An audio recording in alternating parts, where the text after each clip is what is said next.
भारत माता की जय, भारत माता की जय, भारत माता की जय, भारत माता की जय। मेजर भानुचंदर जय, डॉक्टर रामकृष्ण अमर रहे, दिल्ली सिमाचलम अमर है, दासर प्रसाद अमर है, विशाल श्रीनिवास अमर है, स्वामी नागराजु अमर है, पांडरंगी चंद्रराव अमर है, धन्यवाद वर्मा अमर है।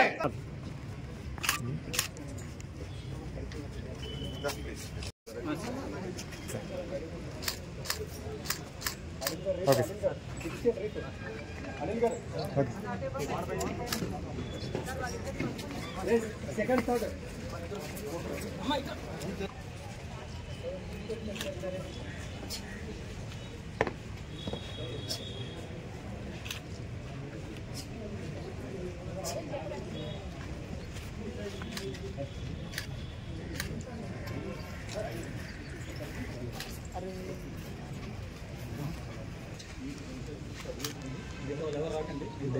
రండి సైడ్కి రండి మీరు సైడ్కి రండి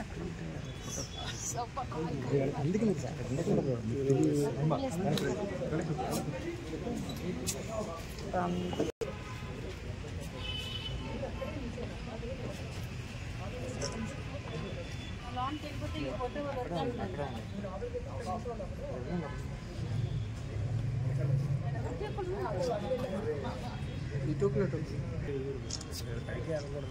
పైకి వెళ్ళమంటున్నారు madam.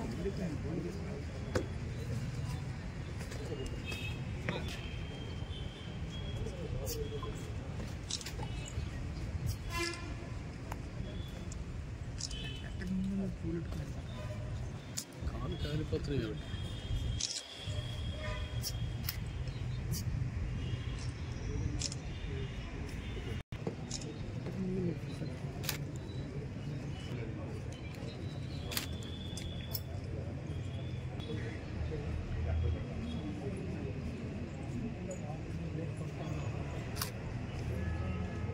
వెనకొచ్చు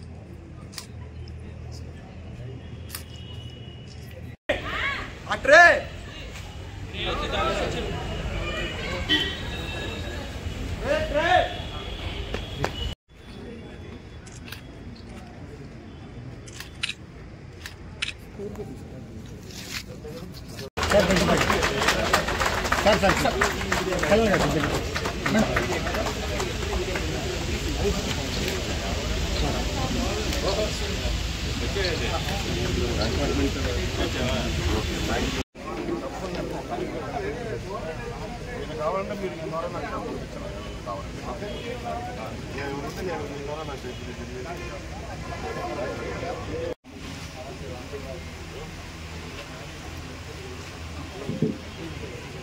Certain problems that you are facing should be brought forward in terms of your ECHS not being there and a canteen, ex-serviceman canteen which is not here.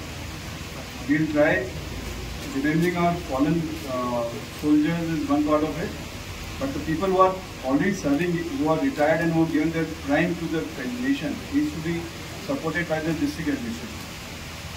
There is a growing demand of ECHS to be open here and a canteen which is required by all the ex-servicemen.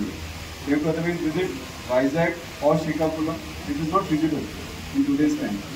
So I request the district administration to kindly look into these aspects of theirs and allot the land, which is a long-standing demand of theirs, so that they get benefited from this.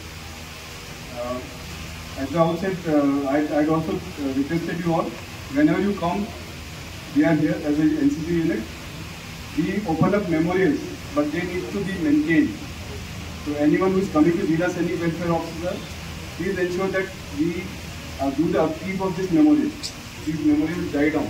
We should keep ensuring that new memorials, new names of the persons who attend Matre, their names get added, and we maintain this memorial in times to come. We should always ensure that upkeep of this memorial so that when we pass through this, we pay our last respect to the people who passed.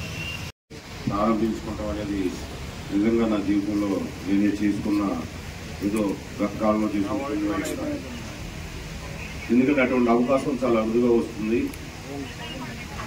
మన కోసం మనం రక్షించడం కోసం మన దేశాన్ని కాపాడటం కోసం వీర జవాన్లు వారు మరణం పొందితే వారిని జ్ఞాపకార్థంగా మనం గుర్తుపెట్టుకోవడానికి ఇటువంటి స్తూపాలు ఏర్పాటు చేయడం జరుగుతుంది. నిజంగా ఒక విధంగా అది బాధాకరమైనప్పటికీ వారిని మనం జీవితాంతం కూడా వాళ్ళని స్మరించుకునే అవకాశం దీని ద్వారా కూడా మనకు వస్తుంది. నా వ్యక్తిగత అభిప్రాయం అయితే ఈ స్తూపం ఉండవలసింది ఇక్కడగా ఇంత లోనకు ఉండకూడదు. ఇది ప్రజలకి కనపడాలి. ప్రతి ఒక్కరూ దాన్ని ప్రతిరోజు చూసే అవకాశం ఉండాలి.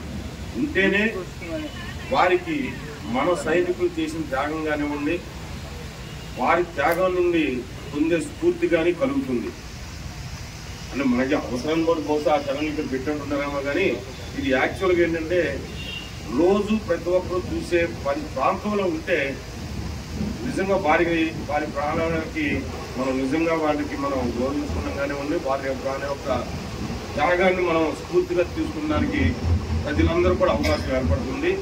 అక్కడ ఎవరో చెప్పారు నెహ్రూ చౌక్ దగ్గర కూడా ఇటువంటి అవకాశం ఉందని, అక్కడ కూడా ఇటువంటి వాతావరణాన్ని ఏర్పరచడానికి కావాల్సిన ఏర్పాట్లు చేస్తామని చెప్పి కూడా ఈ సందర్భంగా మీకు తెలియజేస్తున్నాను. ఎందుకంటే వారి ప్రాణాలు మన ప్రాణాలు కాపాడు కోసం పోగొట్టుకున్న ప్రాణాలు అవి. వాటిని మనం గౌరవించుకోవాలి.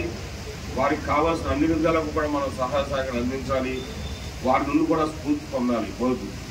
నెక్స్ట్ భవిష్యత్తు కూడా వారికి తెలియాలి. ఆ స్ఫూర్తి వాళ్ళు పొందాలంటే ఇటువంటి కార్యక్రమాలు చాలా అవసరం ఉంటుంది. అలాగే కొంతమంది పెద్దలు మాజీ సైనికులు చెప్పినట్టుగా వారికి కావాల్సిన ఎటువంటి విషయాల్లోనే ఒకసారి తర్వాత డిస్ట్రిక్ట్ సైబర్ రాష్ట్రంలో ఒకసారి డిస్కస్ చేయడం జరుగుతుంది. ఎటువంటి సమస్యలు ఉన్నా సరే ఆల్రెడీ కొన్ని ఇష్యూస్ నాకు ఆల్రెడీ ఐడియా ఉన్నాయి. ఈయనైతే నా దగ్గర 3-4 సార్లు వచ్చారు. ఆయన మాజీ సార్ 3-4 సార్లు వచ్చారు. దగ్గర 3-4 టైమ్స్ నా దగ్గరకు వచ్చారు ఆయన. అట్లా కొన్ని సమస్యలు నాకు ఐడియా ఉన్నాయి. వాటిని పరిష్కరించడానికి కావాల్సిన అన్ని రకాలుగా కూడా అన్ని కోణాల్లో కూడా మీకు తీసుకోవాల్సిన చర్యలు తీసుకుంటాం. ఎక్కువగా ఈ మాజీ సైనికులకు సంబంధించి భూ సమస్యలు చాలా ఎక్కువగా ఉన్నాయి. వాటిని ఒకసారి మీ డిస్ట్రిక్ట్ మీరు ఒకసారి దేవుతో మాట్లాడి ఎక్కడెక్కడ ఏమున్నాయో మీరు ఐడెంటిఫై చేసి చెప్తే దాన్ని బట్టి మనం మండల వారీగా ఒకసారి కావాలంటే మనం పర్సనల్గా విజిట్ చేసి అవి నేను పర్సనల్గా విజిట్ చేసి అవి పరిశీలించే విధంగా చర్య తీసుకుంటానికి మీ అందరూ తెలియజేయడం జరుగుతుంది.